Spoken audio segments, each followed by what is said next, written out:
Well, good evening.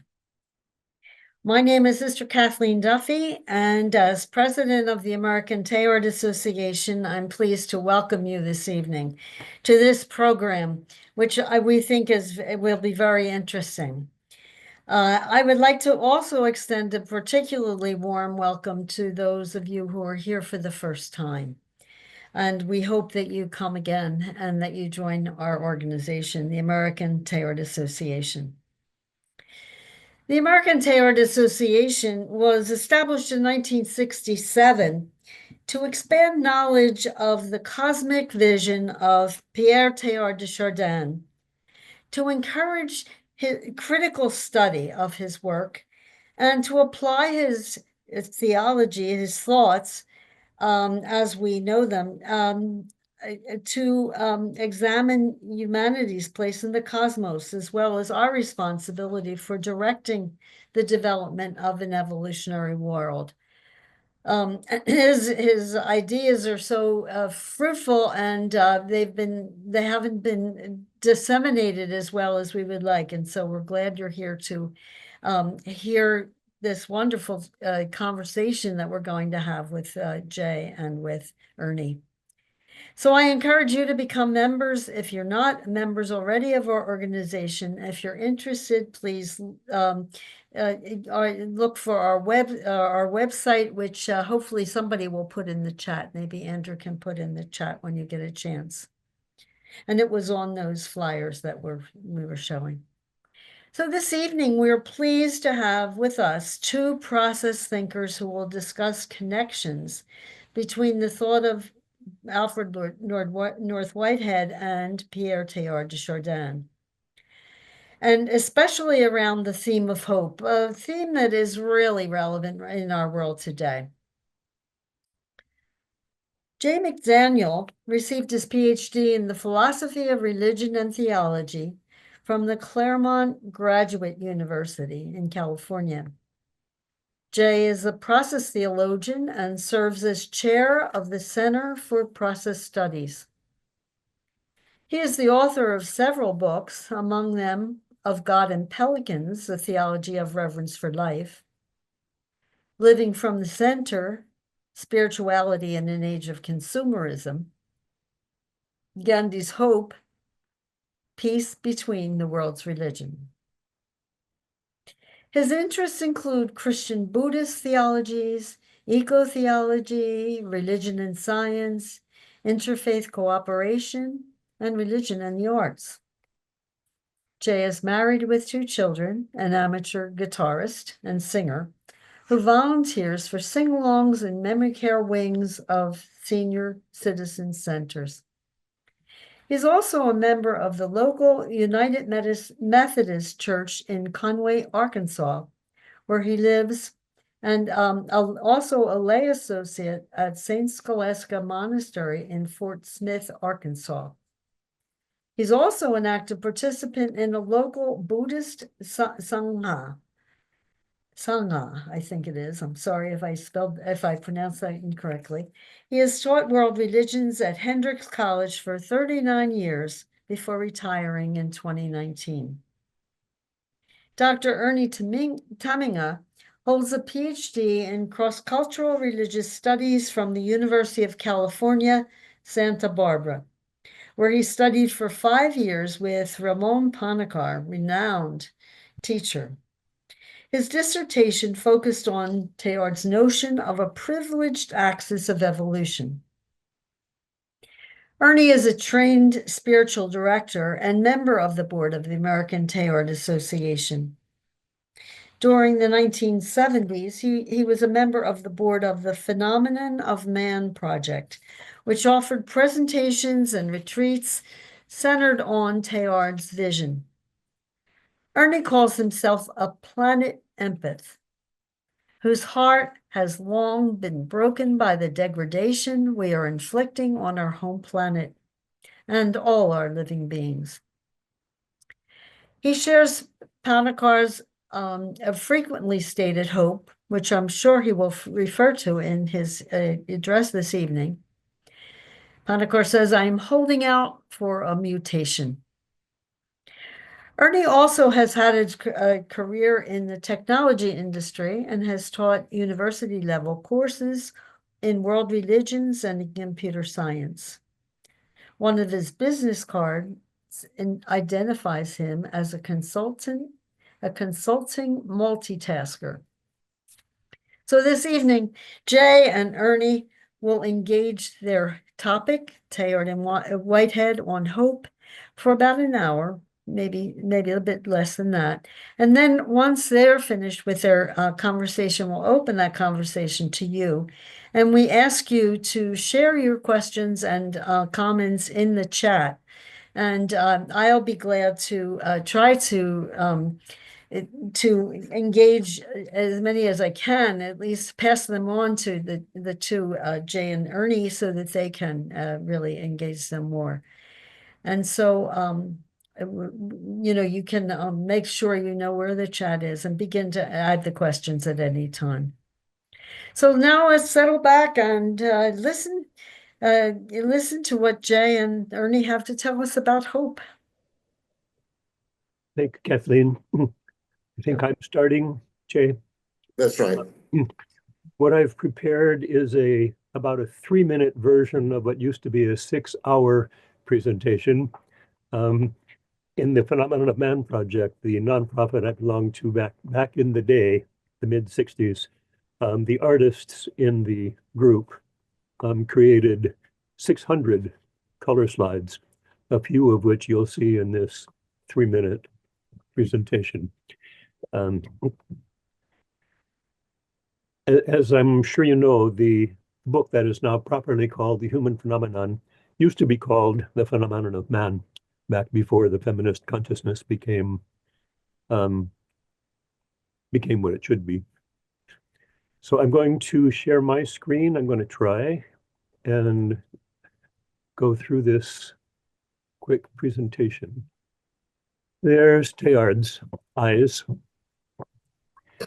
Teilhard worked and wrote as a professional paleontologist as well as a Jesuit priest. His evolutionary vision is his synthesis and affirmation of those two streams of discovery. Teilhard affirms that the universe has an interior dimension, even at the levels of atoms and subatomic particles. That interiority is represented here as the magenta dots within each shape. For Teilhard, the nature and the teleology, or the purpose of evolutionary movement, is toward greater and greater consciousness and unity. The driving energy of evolution has two components. One is what Teilhard called tangential energy. And tangential energy is the physical energies measurable by science, the energy that causes elements to interact with one another. The other component of energy that Teilhard identifies is radial energy, which draws elements to join together center to center. The evolution of planet Earth has produced successive spheres: barosphere, the hot molten core; the lithosphere, the rocky skin of the Earth; and the hydrosphere, the oceans.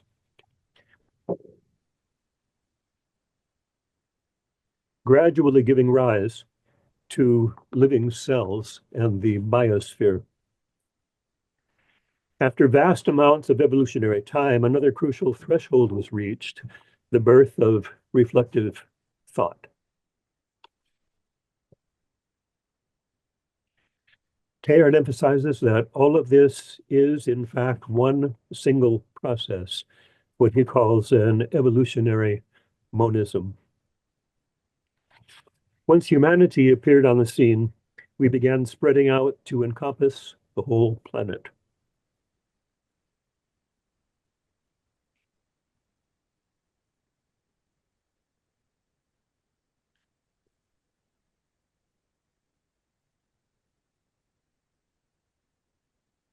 This, or we, are a new sphere of the planet, what Teilhard calls the noosphere, the sphere of reflective thought around the planet. Today, we stand at another inflection point in terrestrial evolution. What's next? Will there be another breakthrough? We have the option of choosing various ways of closing down our human story. These are options we must not choose. Today, it can feel like we are separated from one another like never before. Lost in a bewildering crowd of strangers. Excuse me. Teilhard invites us to see, though, that we are again at a critical threshold between an era of reflection and what he calls an era of hyper-reflection, in which the noosphere becomes conscious of itself. For this to happen, we must go beyond relating to one another only mind to mind and learn to meet center to center. This is possible, Teilhard says, through radial energy, which has been increasing through the course of evolution. Radial energy, the affinity of being with being, is love. Teilhard identifies love finally as the fundamental force in the universe. And he's not just being sentimental. This is a genuine force in the universe, the force that attracts beings to each other, center to center. Teilhard says that radial energy, love, has been the internal driving force of evolution since the beginning. And it is the only energy that can carry us across our next evolutionary threshold.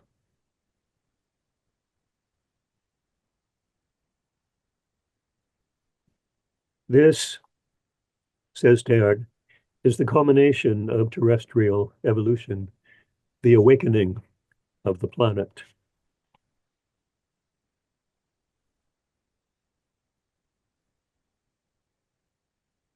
And this point in time, if you want, it can be a really, really long point also. Evolution doesn't hurry.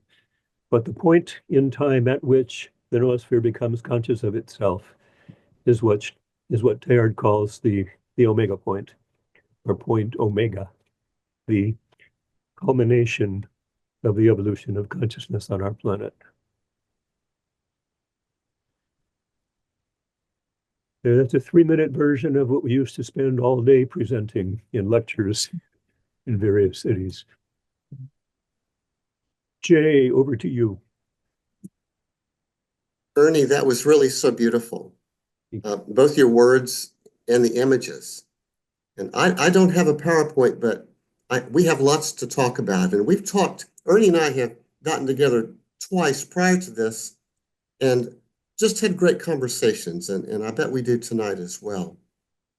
There's so much that Teilhard presents, at least as explained by Ernie, that parallels what parallels Whitehead's thought. And I don't know how many of you are familiar with the philosophy of Alfred North Whitehead. Don't worry if you're not, you'll get some as we go. But just to give you a thumbnail parallel to get started, Whitehead was a philosopher, born in 1861, died in 1947. He was first a mathematician and then kind of a philosophy of history person, and then he developed a cosmology or a metaphysics. He was born in England and then taught at Harvard late in his life. And his thought captured the imagination of an entire generation of theologians in mid-century, one of whom was a man called John Cobb. And John Cobb is sometimes talked about as The first eco-theologian, John Cobb, wrote a book called Is It Too Late? That talked about the need for a kind of religious transformation if we're going to live with respect and care for one another in the community of life. And that launched eco-theology. I was a student of John Cobb's, and that's where I learned my Whitehead. I was also, at that time, and still am, very interested in Buddhism. And I was the English teacher for a Zen Buddhist priest from Japan while I was in graduate school. And so in the mornings, I would be teaching my friend from Japan, Kato Fukushima, English. And in the afternoons, I'd be studying Whitehead. And so I began to read Whitehead with Buddhist eyes. Now, Whitehead agrees with Teilhard that everything in the material world, everything, has something like inwardness, something like interiority, something like withinness. Whitehead's word was subjectivity. And this goes all the way down into the depths of atoms and all the way out into the expanses of the heavens. So wherever there's anything actual, there's something like subjectivity. I think Teilhard does the same. Whitehead, like Teilhard, believed in a universe in process. You might say an evolving universe. Whitehead was not familiar with Big Bang Theory, but I think he would have been at home with it. That it starts out in relatively simple units and then expands, and over time, sentient life emerges, certainly at least on our planet, in all probability on many other planets as well. We live in a pretty vast universe. It would be surprising if on our planet and only on our planet was there what we call sentience. Whitehead believed that everything was connected to everything else, not just in causal relations, but everything was actually directly or indirectly part of the very makeup of everything else. So you know how William Blake speaks about the universe, finding the universe in each grain of sand and heaven in a wildflower. Whitehead would take that literally. Every grain of sand, every wildflower includes within its very makeup all the other things in the universe, directly or indirectly. So radical interconnectedness. And Whitehead had a certain way of understanding God. For Whitehead, God was not exactly an external agent cut off from the universe by the boundaries of divine skin. God was the mind of the universe, the soul of the universe, the heart of the universe, with a life of God's own. But God too is made of, partly made of, the manyness, the multiplicity of the universe itself. So let's turn to hope. Whitehead believed that one way that this divine reality is present in us is through fresh possibilities for responding to the situation at hand.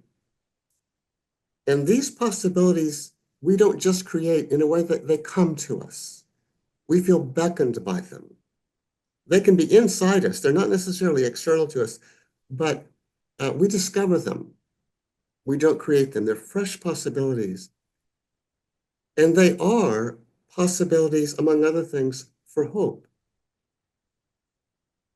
for taking a next step, whatever the conditions are faced. When I first studied Whitehead, so influenced was I by Zen Buddhism, and still am, that I tended to read Whitehead. What was important to Whitehead for me was that he focused on the primacy of the present moment. In Whitehead's philosophy, we are always in the present moment. We're never not in the present moment. The past we inherit, the future we anticipate, but where are we? We're like on the crest of a wave, always here and now in the present moment, inheriting from what was, anticipating what will be, but we're always here and now. And so where's God to be found? Well, at that time in my life, I thought, well, if God's to be found, God must be found also in the present moment. Yes, among other ways, as that beckoning call, and how we respond to the moment. So Whitehead was relevant to me because he helped me better understand what you might call the sacrament of the present moment. Every moment is a kind of sacrament. I knew about Teilhard. I liked Teilhard, but I didn't see anything that I could get from Teilhard that I couldn't also get in Whitehead at that time in my life. But things have changed.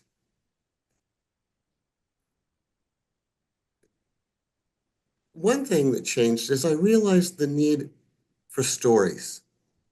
We need narratives by which to live. We need stories by which to live. Whitehead offered a cosmology, but he didn't exactly offer a narrative by which to live. And Teilhard had his narrative. It was evolution. That was a story in which you could live and move and have your being and understand your place in a larger adventure. The other thing I was drawn to was the kind of unabashed teleology of Teilhard. You know, we are on our way toward a noosphere, and we're on our way toward a mega, whatever that is. In these days, I realize that the present moment is not quite enough. We need a teleology. We need a sense of possibility. We need a sense of what can be and needs to be. And we need to feel like we are contributing to something much more than ourselves that is about love. So I understand the omega point. By the way, I call it an omega field. I don't like the word point, but I don't think that really matters. I understand the omega field as having to do with a state of affairs in which love is all in all. Love is all in all. And I understand my life as contributing to that possibility. And it's not a possibility I expect to see vividly realized in my own lifetime. So it's a little bit like the stone cutter for Chartres Cathedral. You know, what are you doing? I'm building a cathedral. Do you think you'll ever see it in your lifetime? No, I won't, but I'm building it. And that gave him a sense of purpose. I feel like Teilhardian teleology offers me a sense of purpose. Now, Ernie and I will talk further about the concrete nature of that hope and all kinds of other things, but I'll let that get us started. Ernie, does anything I say there strike you?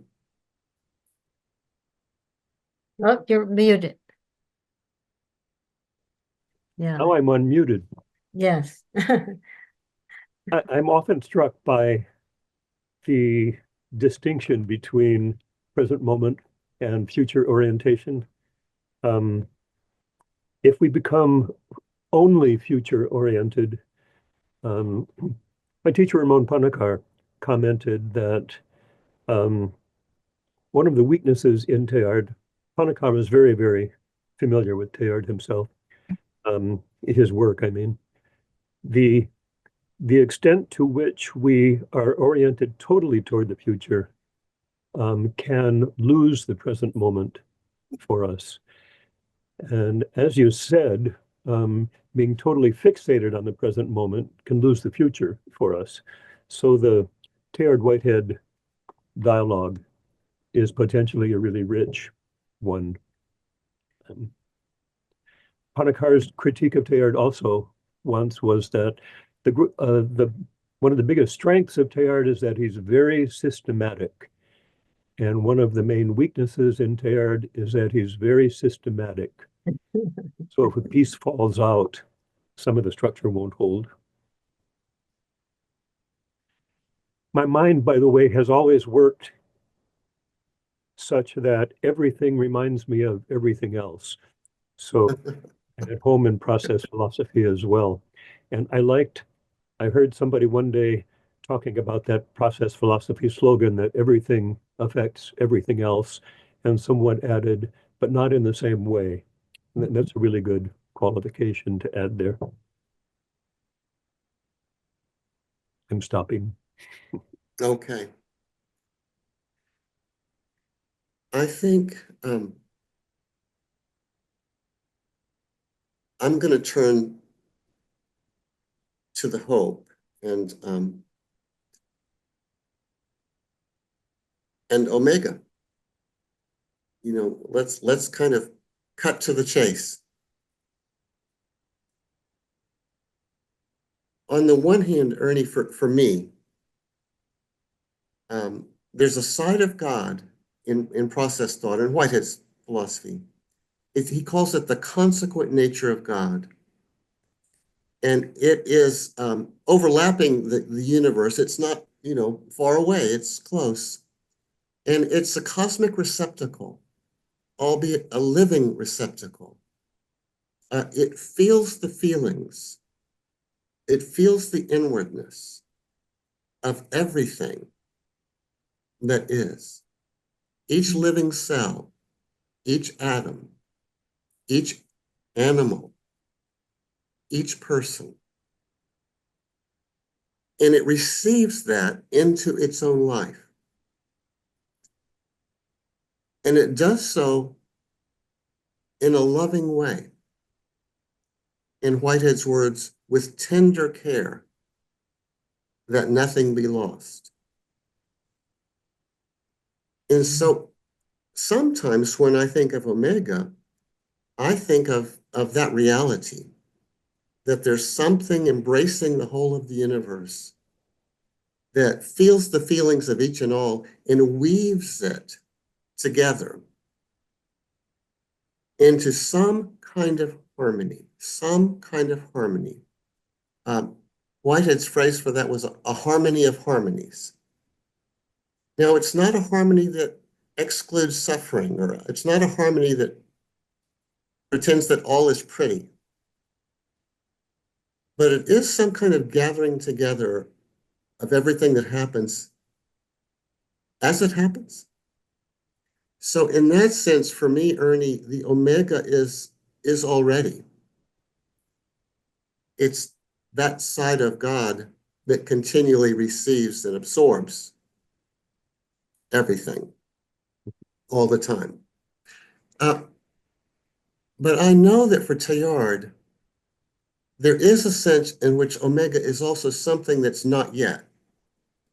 It's not simply already, it's also not yet. It's what you might call a historical hope, in that it has to do with the future. And that's where there may be differences between Whitehead and Teilhard. But first, you want to respond to this idea that Whitehead's idea that in some ways Omega is always already. Do you have any thoughts on that? Actually, Teilhard wants it both ways. Does he? He, in some of his writings, well, he will equate Omega with God, finally. Mm. And explicitly states in some places that Omega God is already fully complete. And yet, it's still the God of the future that is emerging in and through and with us. So he's got it both ways, actually.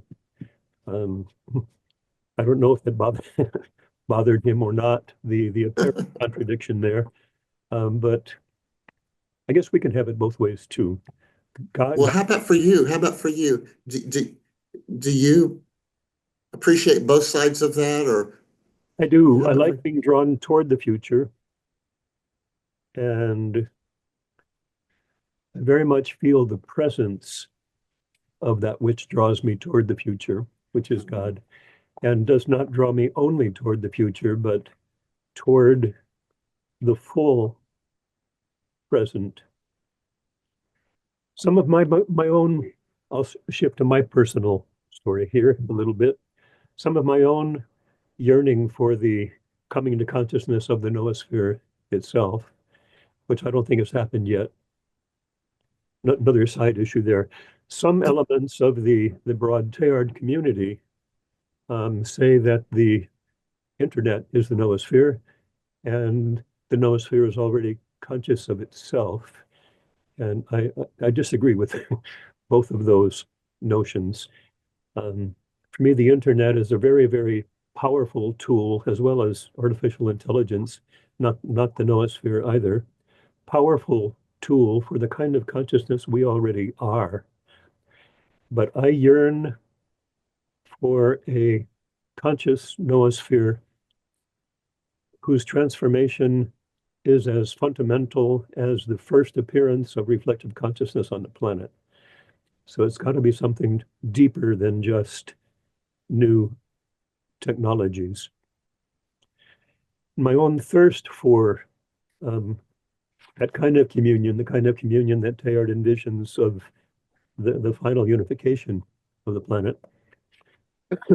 Story I love to tell is when I was probably about 10 years old, sitting on the swing set in the back of my parents' house, sitting by myself, and a girl I had never seen before came around the side of the house from the street. I couldn't see the street from where I'm standing, but she came from the street around the side of the house, came and stood near me, introduced herself, Tina, and we talked for a bit. I don't remember about what, but during the talking, this field arose between us and encompassing us. And I could tell we both felt it. And we talked for a bit longer. And after a while, she left again. I never saw her again. But I will never forget that moment. There was a co-consciousness. Yeah. First time I ever experienced it. And I've experienced it a few times since in my life. And when I echo Panikar and say I'm holding out for a mutation, that's what I mean. A shared consciousness, which is why I'm not satisfied with technological visions of the noosphere. In our earlier conversations, I think I used the phrase omega moments, and we have moments in our lives which are omega moments. And I think they include that kind of mutuality that's deep and vivid and beautiful. It can occur, I think, for me with the more than human world too, with the hills and the rivers and the trees and the stars. It can, so I think omega moments are not only human to human, they're human to the more than human also. But what we don't have today is a planet on which collectively we feel that kind of deep togetherness. And so I agree with you that the internet is not that. The internet is both unitive and divisive. And it doesn't really bring us together in those felt ways. I want to say one more thing about Whitehead, just while we're on this. And it's the relationship between Whitehead and radial energy, as you described it. You described radial energy as a kind of love energy that would unite hearts. Is that correct? Did I get that right? Well, there's a very interesting idea in Whitehead. It's not utilized by a lot of Whiteheadians. I'll give you a technical term, although please don't remember this. It's not worth remembering the technical term, but it happens to be hybrid physical prehensions. Now, how about that for a beautiful phrase? Hybrid physical prehensions. But they can be understood as mind-to-mind connections, or if you wish, heart-to-heart connections that are not necessarily mediated by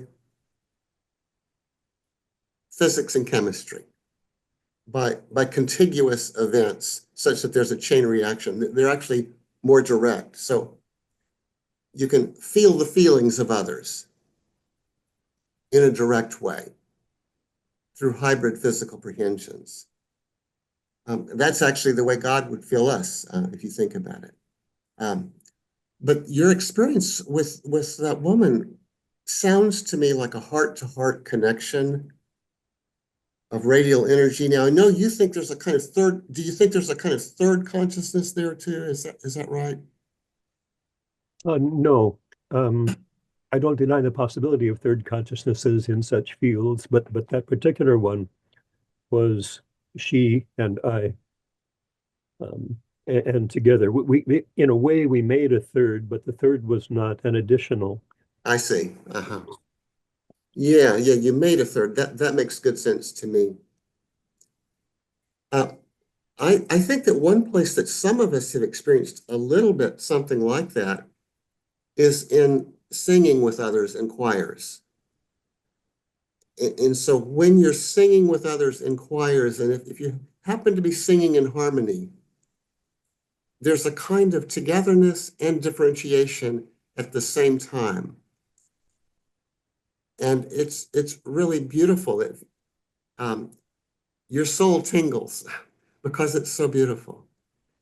So that would be an example for me also of an omega moment, including more than just two people. It's a group of people. So I kind of wonder if the image of a noosphere, as you envision it, might be something like the whole of humanity becomes something like a choir. Ideally, yes. And question I heard somebody articulate recently, is it, this is someone who's in the Teilhard seminar that we're currently running. Shout out to the folks here who are members of that seminar. Hi. Asked if it could be the case that there's more than one noosphere. Interesting. And that interesting thought. In another context, Thomas Steininger, who's a researcher, worker in the field of emergent interbeing, they call it, once used a phrase that really caught my attention in talking about we space. He said he was envisioning a we space of we spaces. I find that really intriguing. And a we space of we spaces? A we space of we spaces. Oh, what a nice phrase. And so for myself right now, and also for groups that I interact with, I find myself not satisfied with there being only a choice between my own personal local self and the other choice being the entire universe. Yeah. Too much in between is left out there. And Earth needs to come to consciousness, or else this planet won't be eligible for being part of the universe of consciousness. I Turn the like lights that. out. I like that. Well, I want to respond, Ernie, to something that my friend Linda Zhang asked just a moment ago. And there's several people in our group that know Whitehead well, and I'm a little nervous speaking about Whitehead in their presence, but I will do so anyway. But Lynn de Jong asked about the role of the past because we had talked so much about the present and the future, but we had not mentioned the past. So this is a little bit of a tangent, but I do want to honor that question, which I happen to see. And, in Whitehead's philosophy, every moment is a concrescence of the universe. That's his phrase. And this means every moment is a concrescence of the past actual world. Not fully, not completely. There's lots left out. but it's not like the moment is self-contained and has a membrane separating it from the past. The past is actually part of the present, even as it remains past. And that happens through a kind of feeling, a kind of prehension. That's his word, a prehension, because of physical prehensions. But also, I think Lynn's comment reminds me, so yes, the past is always in the present moment, even though it's past. But also we can find hope from the past. We can, like when you talked about the evolutionary emergences that preceded ours, those are invitations to hope. If that kind of transformation occurred then, we know transformation can occur. So thanks to Lynn for that reminder. Teilhard, of course, was a paleontologist, and so in a certain way lived in the past. Oh, yeah. But he was definitely very future oriented. It's almost, I can say you can read Teilhard both ways on some of these questions. In some of his writings, it's almost like the present uses up the past. It's kind of an unfortunate way of framing it. Yeah. But it's not always that way for him. Other times he has a full sense of the wholeness of past, present, and the still emerging future. Notice there's a question in the chat that comes up often. Can the internet achieve interiority? I don't want to flat out say no to that, because who knows? But I'm not sure what it would mean and how it would mean. I read some of the folks who are really enthused by cyber consciousness, and who envision, like Kurzweil's vision of uploading our consciousness into devices. And they look at that as something really positive. I don't.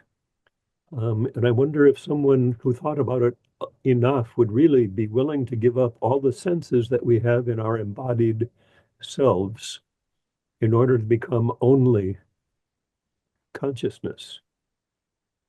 I hope not. Ernie, we may differ here, and I have a feeling I differ from a whole lot of others as well. But I do think you can have non-carbon-based forms of life. And the forms of life that we love and we're most familiar with are carbon-based, and that's the gift of a body and skin and eyes, and it's totally beautiful. But I don't think there's anything in Whitehead's thought that says all subjectivity, I'll use his language, has to be carbon-based. There's already non-carbon-based forms of subjectivity in atoms, in molecules. And if you think about his notion of God as the living whole of the universe, the sentient whole of the universe, God is a non-carbon-based life. So I'm open to the possibility that forms of matter can congregate in a fashion that makes them a setting for non-carbon-based forms of life. Let it be an empirical question, no need to decide in advance, just what's the evidence?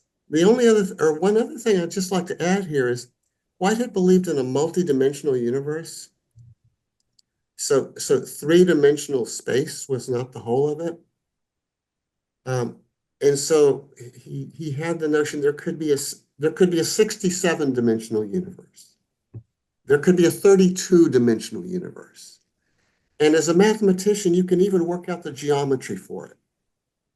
This is what its geometry would look like.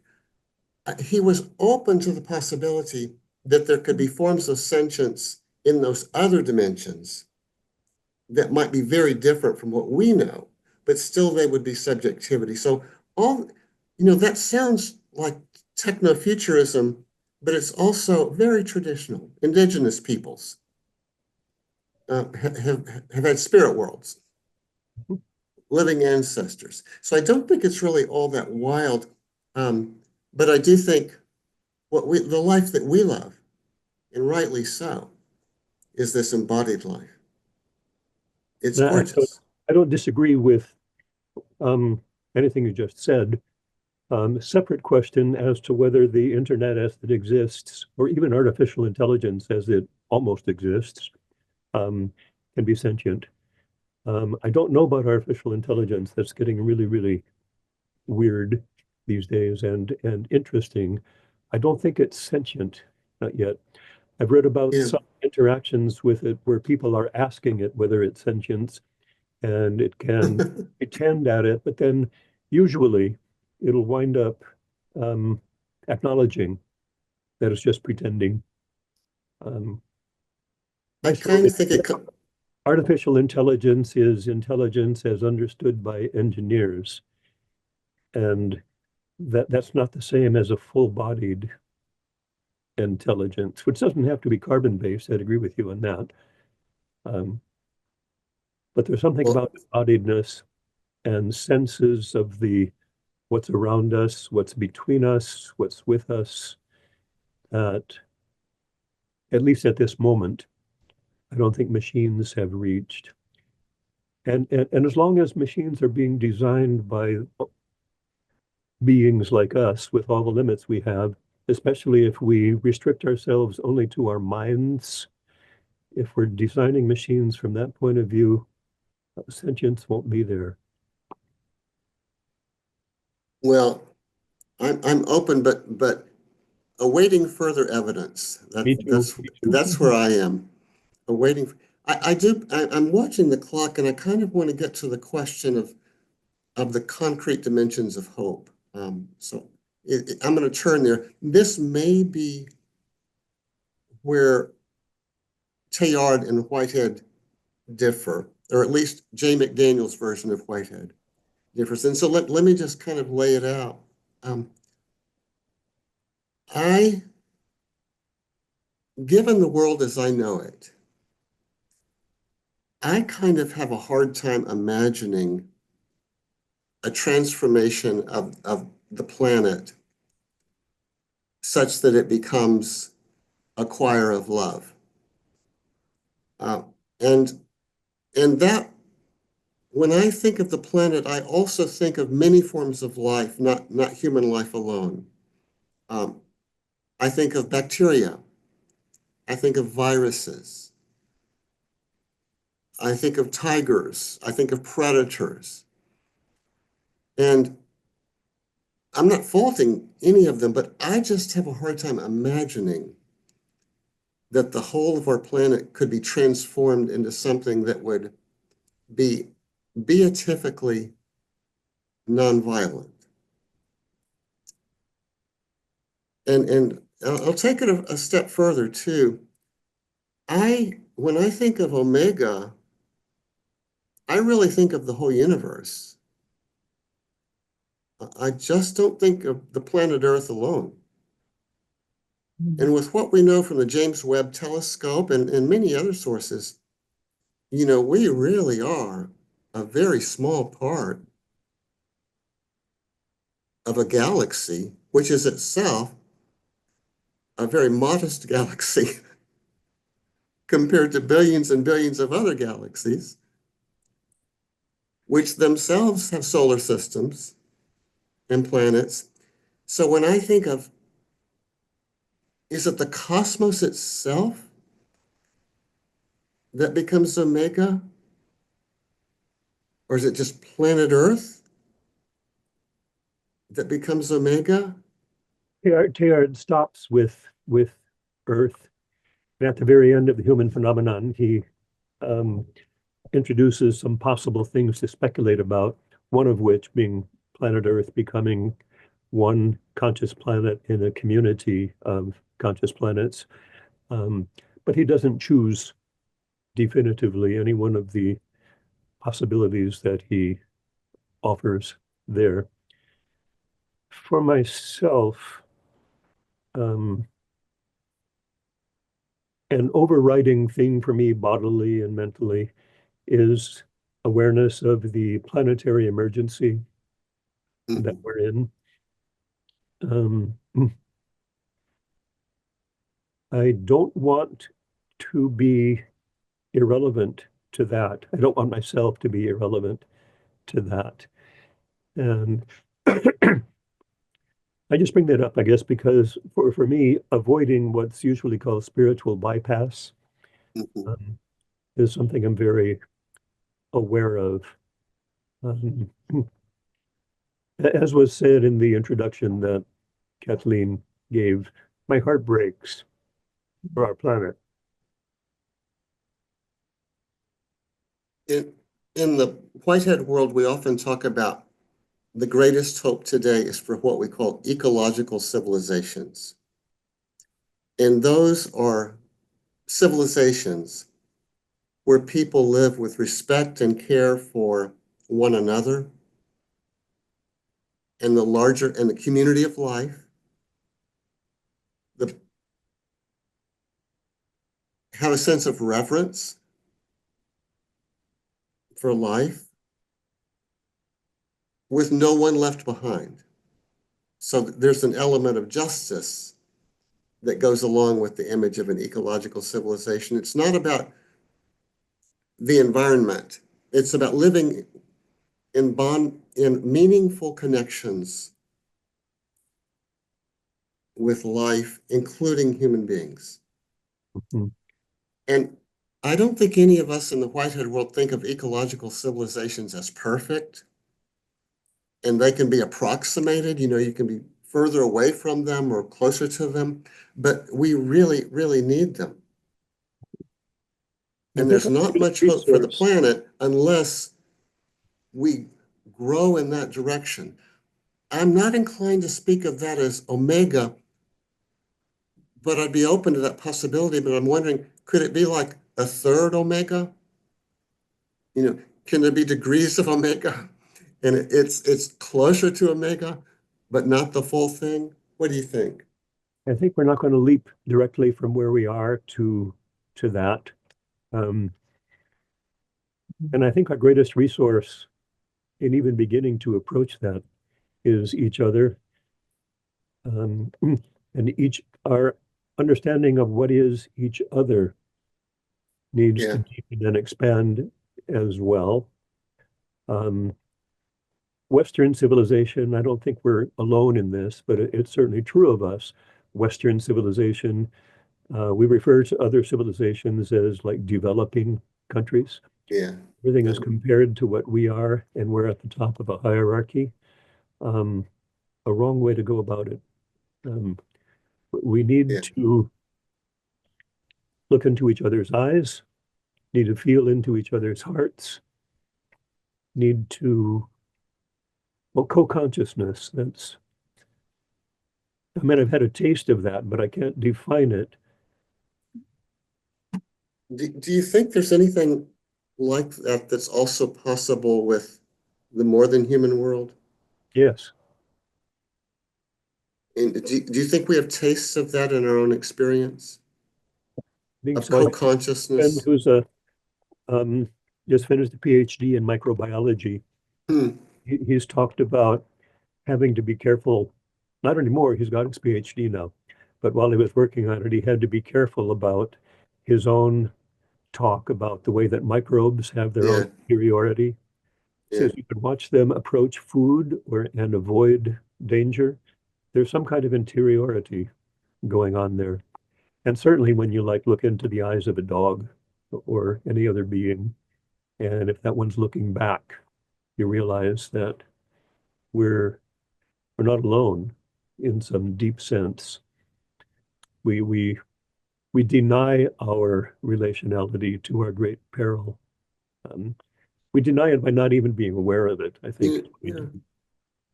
You know, I mentioned the consequent nature of God, and I think it's possible to imagine the consequent nature of God is kind of like the life of the universe, and the universe is the body of that life. I mean, that's a metaphor some people use. I think it's possible to imagine that life as co-conscious with us, beckoning us to be co-conscious with it, or she, or he, or they, however you want to address that. So I think your phrase co-consciousness is a nice one. And my sense is there is already something that is like that, The but we're cosmic not. nature of God, of course, is never, by definition, never finished, right? No, no, yeah, that's right. It's all. Ernie, in the Whitehead world, somebody mentioned earlier that we do a lot of work in mainland China, and we do. And so Whitehead is, strangely enough, um, influential in China today, and it's their phrase, ecological civilization, and we borrow it from them and run with it. And so you've got the Chinese process thinkers, and you've got the folks in the States and in other parts of the world kind of waving the flag of ecological civilization as the better hope today. The better hope today. My own feeling is that that too can be a bit general, and so what you kind of need are localized versions of it, Mhm. local communities that embody that spirit. And by local, you can have in mind towns, neighborhoods, cities, households, and it can even be really fine grained. So when I go do sing along music with folks in memory care with Alzheimer's, and we're together, and we are together, it's not performance, it's communion. I think of that as a localized version of EcoCiv. I'm inclined to think of it as a localized version of an omega moment. So my hope these days is in omega moments. And I'm not quite sure about the grand goal, but I do know the moments exist, and I do know communities can partake of that spirit. It's in any moment that makes you go, oh, Yeah, really, oh, um, something I never saw before, never experienced before, never knew before, never met before. Um, or I met it a million times before. It doesn't matter. yeah, I know that. Yeah. Oh, You can see people you never knew. I mean, see people you've known for years and years and say, yeah. oh, it's a sense of wonder. Mhm. It's the freshness in that moment. Well, maybe we should open it up. Kathleen, is it time Oh, to? there's so many questions and comments here. Yes, let's see what we have here. Um, uh, Here's one. I haven't even read this yet, so let me just see if I can read it. Jack Hilbrand says, true that the universe is inherently dynamic and could be described as violent in a cosmic sense. Across the cosmos, we observe processes of tremendous energy and destruction. Although what appears violent or destructive from one perspective is often creative from another. This is something I agree with. Perhaps this cosmic perspective doesn't diminish human experience, but enriches it. We're not separate from the cosmic dance of creation and destruction. We're expressions of it.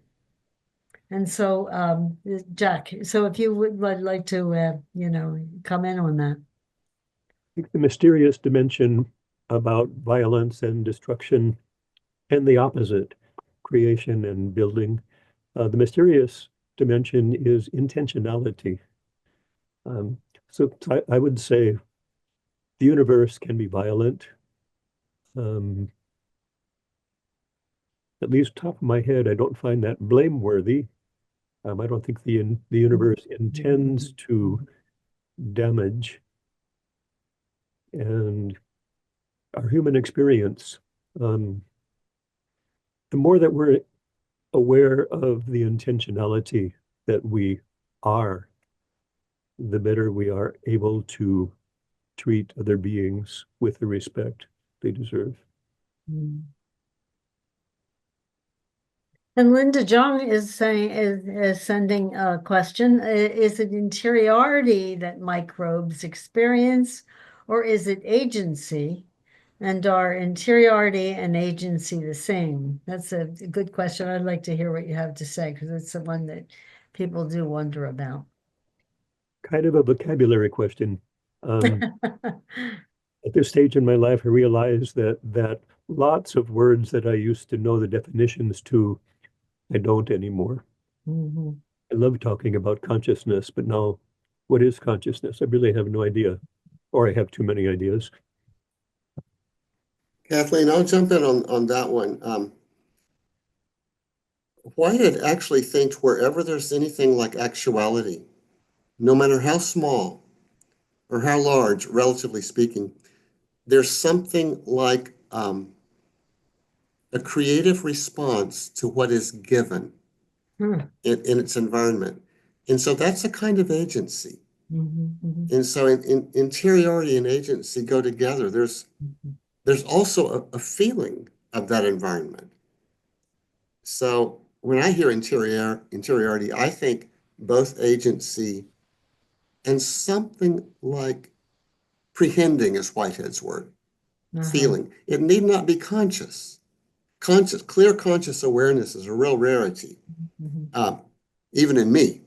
mhm, But there can be experience where there's not consciousness, and mhm, that's how Whitehead looked at it. So there'd be something like agency in the depths of an atom, yes. something like agency in a quantum event, Mhm. something like agency in a living cell, something like agency in a molecule.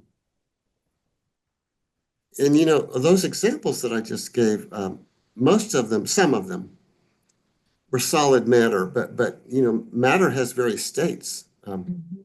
gases and liquids and plasmas, and they've discovered all kinds of states of matter. Just to take note of that, because so often our examples turn to solid matter. The particular a quantum event is not solid matter, but sometimes we think of a molecule as something like solid matter or a Mhm. living cell. Yeah, and it's simple, like a molecule can be either just a single.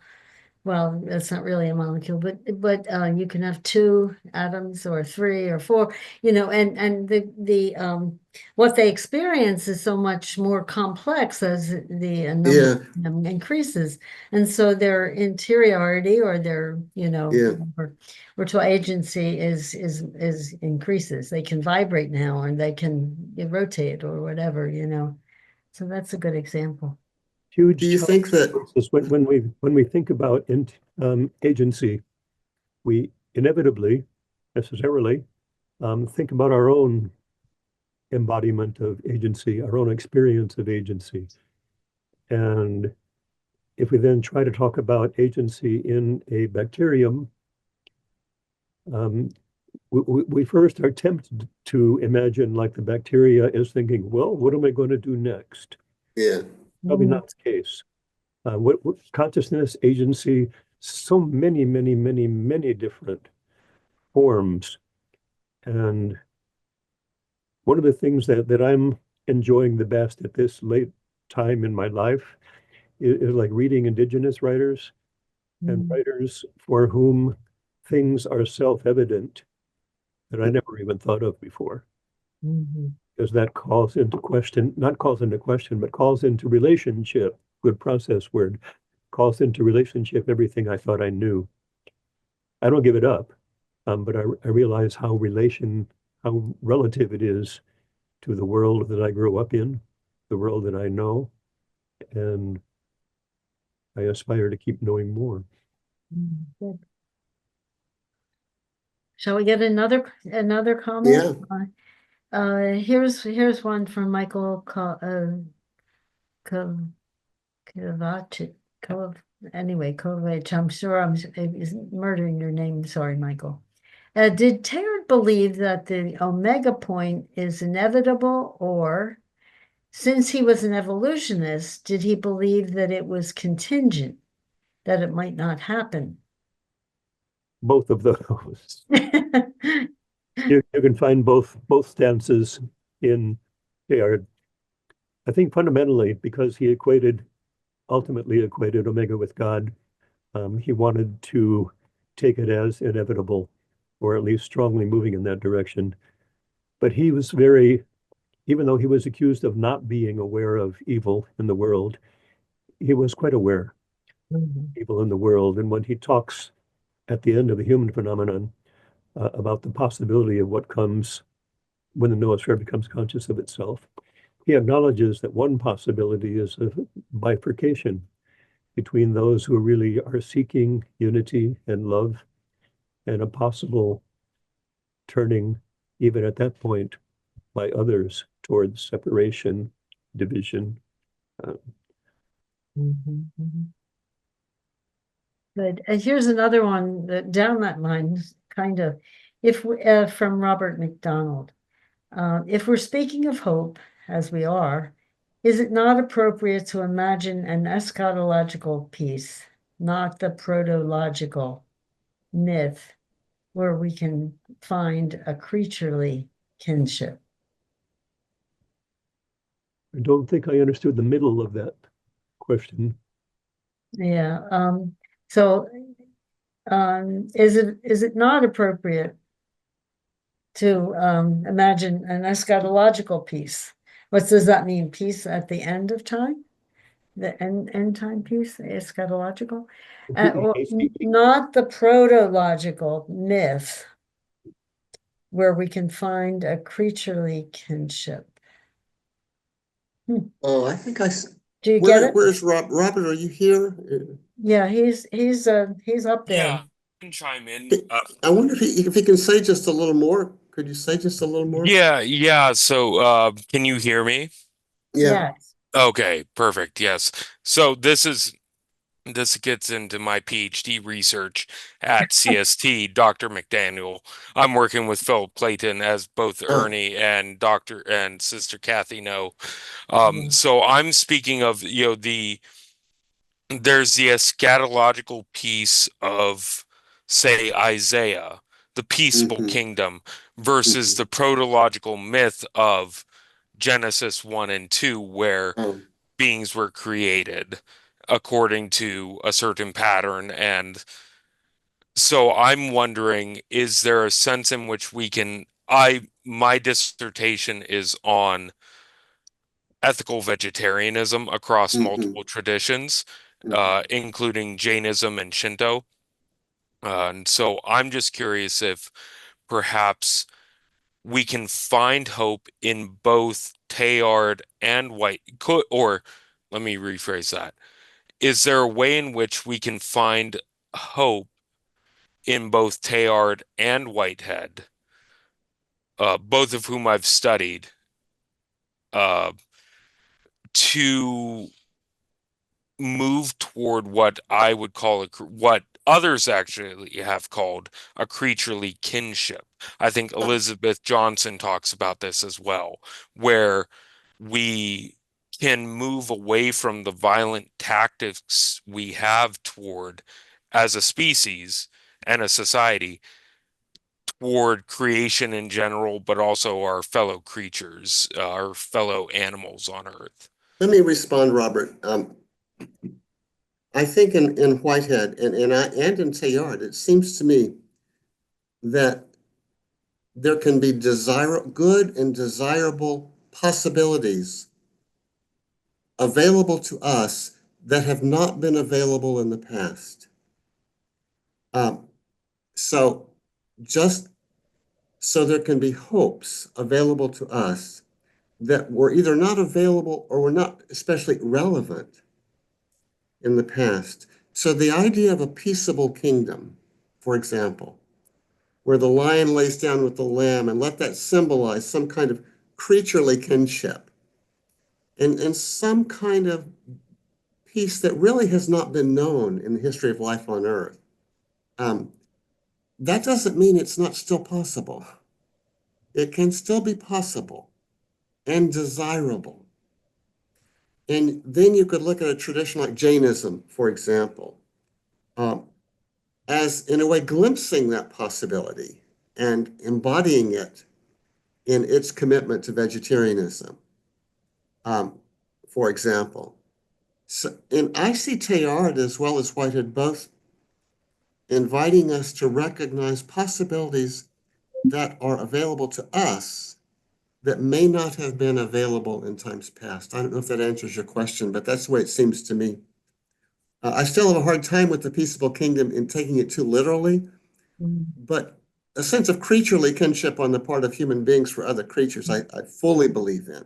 And by the way, I'm a vegetarian myself, so I believe in that as a viable possibility for humans, even though I don't think it's a possibility for the wolves or the lions. So there can be unique possibilities, species unique possibilities. Yeah, I agree with that too. Thank you, Dr. McDaniel. So Ralph Martinez is sharing with us a quote from Seamus Heaney, the poet, the Irish poet, very appropriate on the day after St. Patrick's Day. And I think it'd be interesting to hear you respond to this or comment on it. Hope is not optimism, which expects things to turn out well, but something rooted in the conviction that there is good worth working for. Yeah. Yes, that's my comment too. Yes. I want to add to Ernie. Amen. Amen.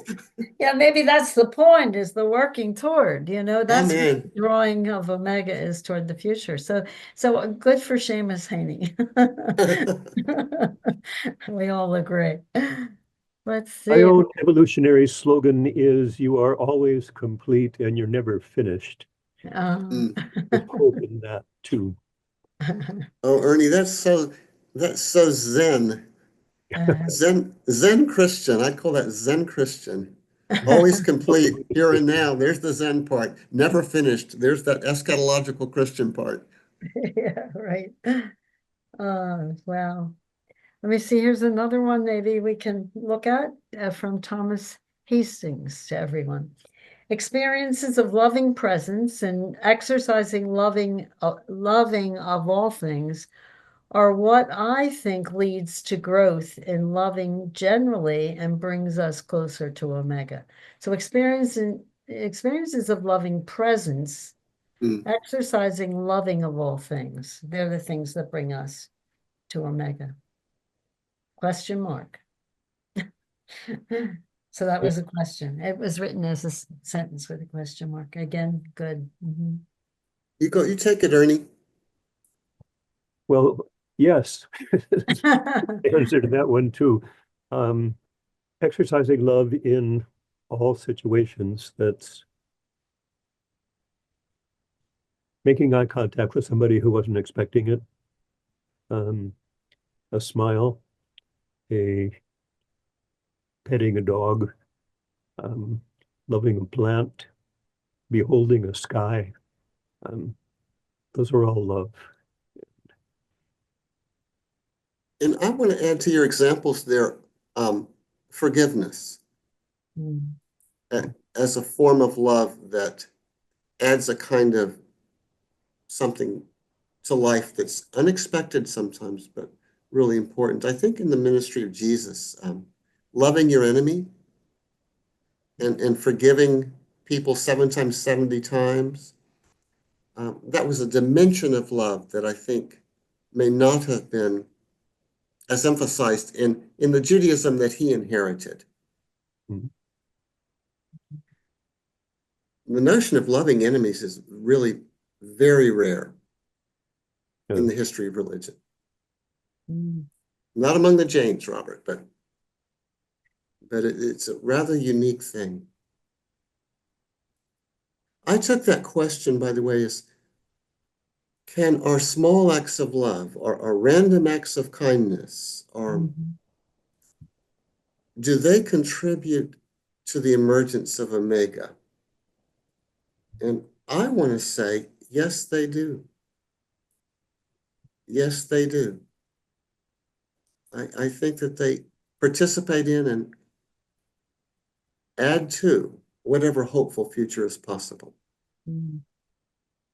In a process philosophy framework, the concrescence, where everything that's available to us in a given moment, whatever the us is, the actual occasion, whatever is available in a given moment,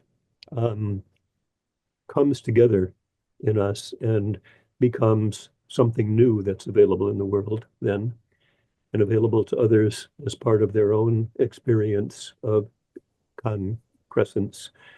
So I just say that to frame that, yes, every act of love is available as something that can come together in oneself or for somebody else if it's an act of love that you've offered. Would you want to add, Ernie, would you want to add to that every act of wonder, every act of playfulness, every act of gratitude, every act of every sense of mystery? I mean, would there be kind of a palette of ways of being that add to Omega in different ways? I think of the playfulness of a child, for example.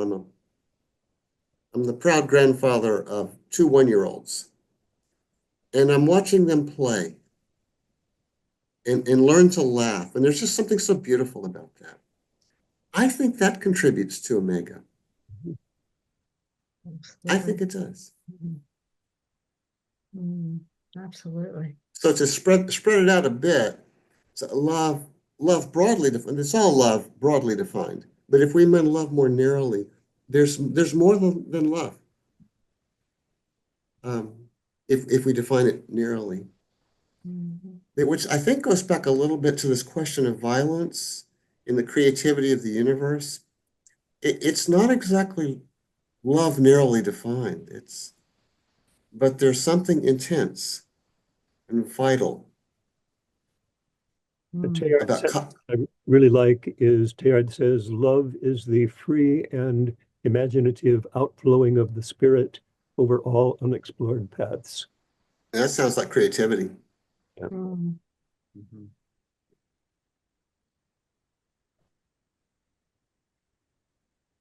Something that really bewilders me, I don't want to lead off into this direction, but I'm really bewildered by the level of viciousness I see around us today. Yeah, no. Don't understand it at all. Don't know what to do with that in evolutionary or. Oh, gosh, I don't. I don't either. I think a biologist might tell you that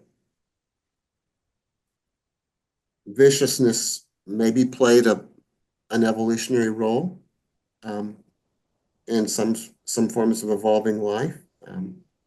For the purpose of survival, you had to have a feeling of protection, and you had to battle. And so I think we've inherited tendencies toward aggression, no less than toward tenderness. The Jewish tradition talks about the human heart as kind of a mixed bag. It can go either way. It can go towards sin, and it can go toward love, and they're both there. And if you take one side as aggression and the other side as tenderness, let's say, we have capacities for both, and we have those capacities in part because we inherit them as part of our own evolutionary past.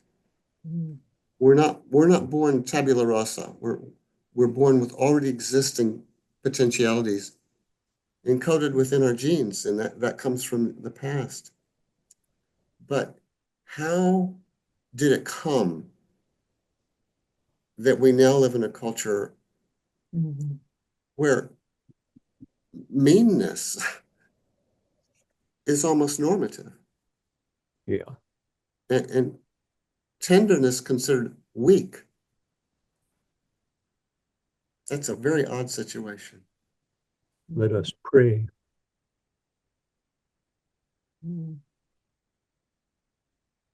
We don't want to end on hopelessness. Let's. I think we need to live, though. You see, you've converted me to Teilhard.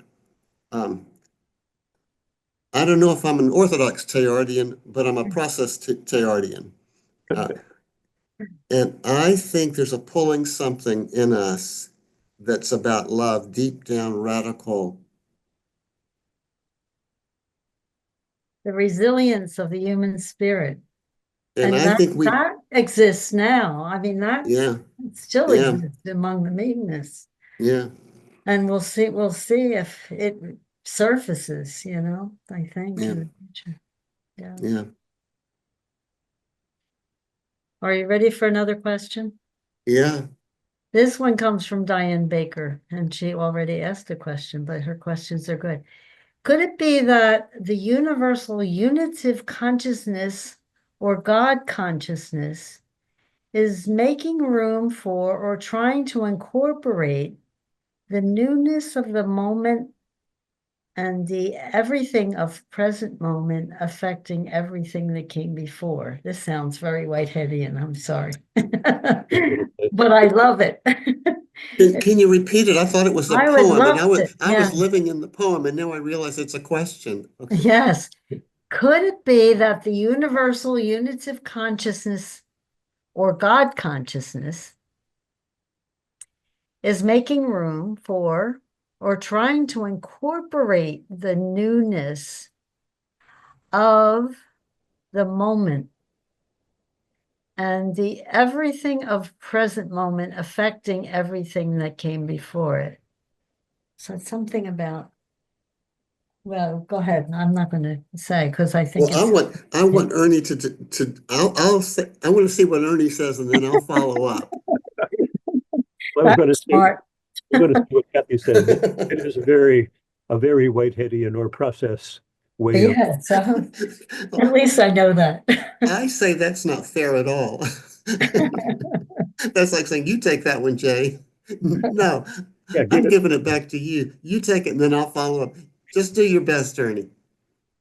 Let me see if I can rehearse it in my mind. And by the way, if this gives you any comfort, I think this will be our last question. That's comforting. And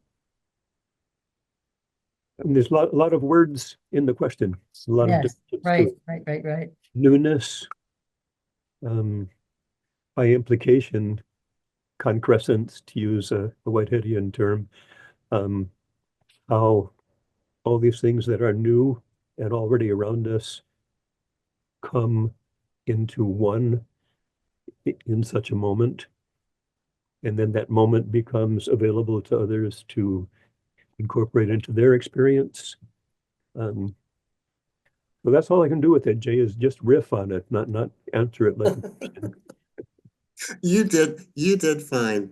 And so, is it Jane that asked the question, No, Jane? Diane Diane? Yeah, Are you here, Diane?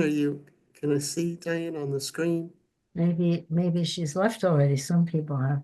I'm here. Oh, are you Oh. still here? Good. Yes. Well, Diane, I'm going to look you straight in the eyes in terms of my screen.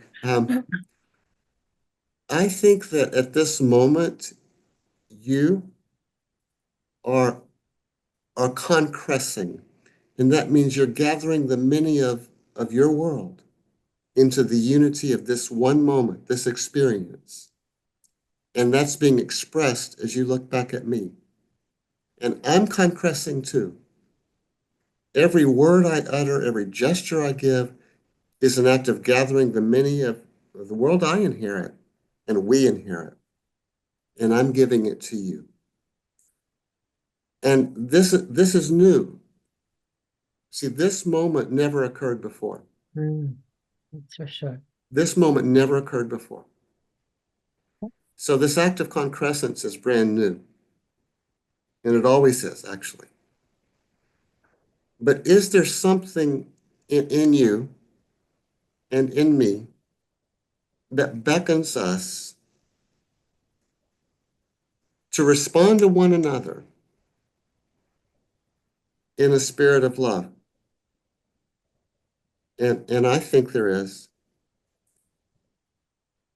And I would call that the call of Omega. Mhm. I would also call it the call of God. It doesn't matter. Mhm. So that's how I interpret your question. And so with Ernie, I just want to say yes. Good. Wonderful. Well, all I have to say is this has been a wonderful discussion, and we've had these a couple times ahead of time, just to make sure we knew where we were going tonight. And this is just as exciting as those were, and it's so good to have these questions and ideas coming up too. And there's some wonderful comments in the chat too, saying how much they've enjoyed the evening and how meaningful it was. And it's a risk to come and have a conversation, right? It's easier to prepare a talk. So thank you very much for your input, both of you, and for your work too, and work in understanding Whitehead, understanding Teilhard, and trying to make it accessible to others. Ernie, your reading, your study group, it's so wonderful that you're getting through the human phenomenon. By the way, several folk over time have commented on the images that came from that phenomenon of man Oh, yeah. presentation. And one of the artists who created those is still among us, so I will certainly pass that kind of comment on to him. I agree, they're wonderful images, really evocative. After you showed that, Ernie, I thought, who needs a conversation? They were all said in those images. It was really so beautiful. Yeah, there's so much we could have another couple of thousand of these talk. Love it. Anyway, I want to thank you all too. I want to thank the American Teilhard Association for including me and other people in the process community who have been here with us tonight. And it's night where I am. And a special thanks to Ernie, my companion and friend, who's inspired me to become a process Teilhardian. So, I remember welcome, when I was Jay. when I was very first getting familiar with Whitehead, I had a conversation with you several years ago now, and was aspiring from that point on to hopefully get a dialogue going between Teilhard and Whitehead. yeah. Not just us doing it, it's really emerging. Several people are writing along these lines or talking along these lines these days. Good sign. It is a good sign. Let's keep it going. Yes. Definitely. And so again, thank you. And Thank I you. just want to share my screen now and do a few announcements. We always need to end with that. Let me see. I think this is the one. Okay. All right. There we go, I think. And so here we have let me start here with the website address and my email. If you're interested in joining us, we would love that. And we would also like to invite you to this event with Catherine Keller, another process theologian. We're getting into this with the Teilhard Association, which is exciting. And it's a weekend retreat at Dalesford Abbey. If you're able to come, if you can just come to the talk, it's on May 31st from noon to 2. But we had a wonderful retreat last year, and we had gathered about 50 people. And this year we're hoping for even more. You can come for the day or you can come for the weekend. And I know it's hard to get here, but some people are coming from California already. So we're looking forward to that. We have another talk, Green Seeds for a Green Generation. Some young people have gotten together to try to help us to understand the, what we need to do to be one with the environment. We have reading circles, Ernie, Paula, and Sam Guarnacha, they're here. Tonight, Andrew Del Rossi and myself. And then I have a couple retreats that I do on Teilhard, if you're welcome to come.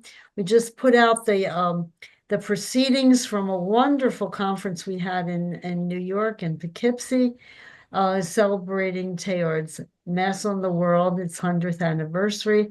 And there's some essays in here from scholars all over the world, but also from but particularly, I should say, from the relatives of Teilhard who really know something about him personally. And it's really wonderful to hear from him.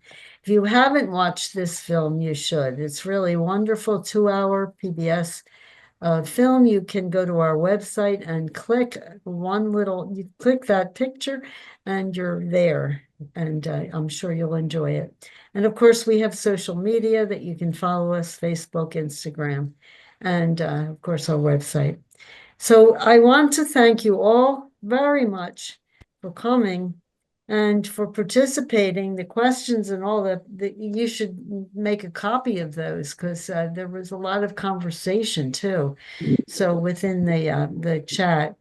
So we hope you come again and join us. All right.